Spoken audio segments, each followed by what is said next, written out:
Oke, Assalamualaikum warahmatullahi wabarakatuh. Di sini saya akan menjelaskan struktur artikel ilmiah.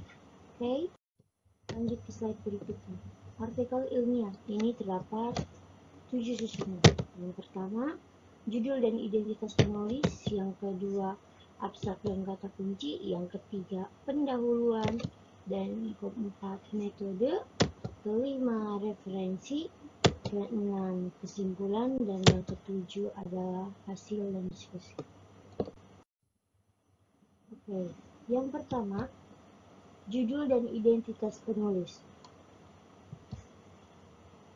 Biasanya di judul bahwa penulis potensial yang akan mengutip artikel Anda, makanya judulnya itu harus jelas, harus akurat, tidak ambigu, spesifik, dan lengkap. Nah, untuk identitas penulis, menuliskan nama tanpa gelar, misalkan kayak profesor, doktor, manajer, dan lain-lain.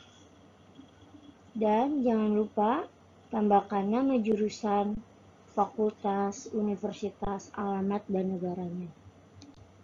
Selanjutnya, abstrak dan kata kunci.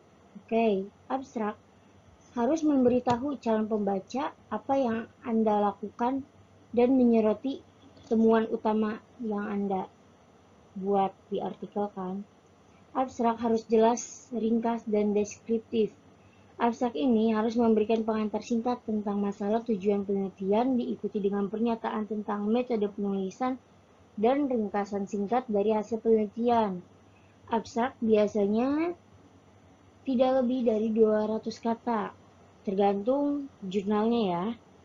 Terus kata kunci. Kata kunci adalah label manuskrip Anda dan penting untuk mengoreksi pengindeksan dan penelusuran.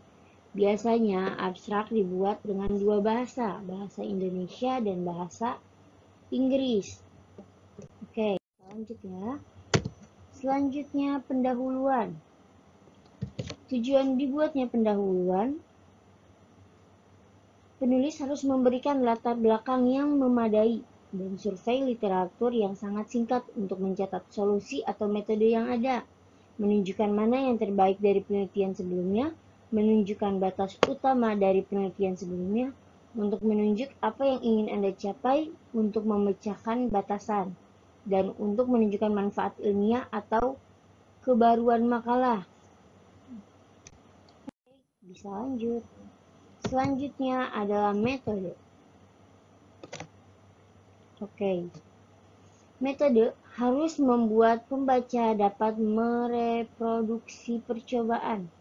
Berikan detail yang memadai agar karya dapat direproduksi.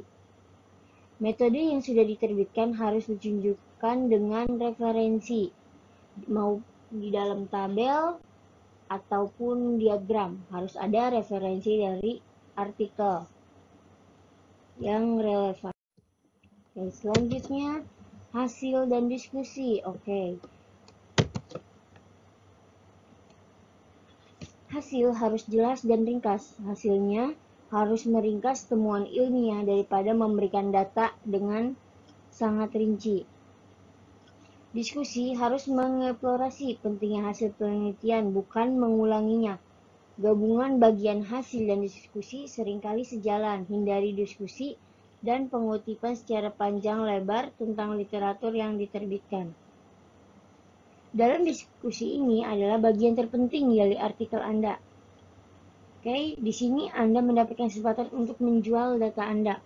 Berarti hasil diskusi harus jelas. Nah, komponen berikut harus tercakup dalam diskusi. Misalkan yang pertama, bagaimana hasil Anda berhubungan dengan pertanyaan atau tujuan awal yang diurai di bagian pendahuluan.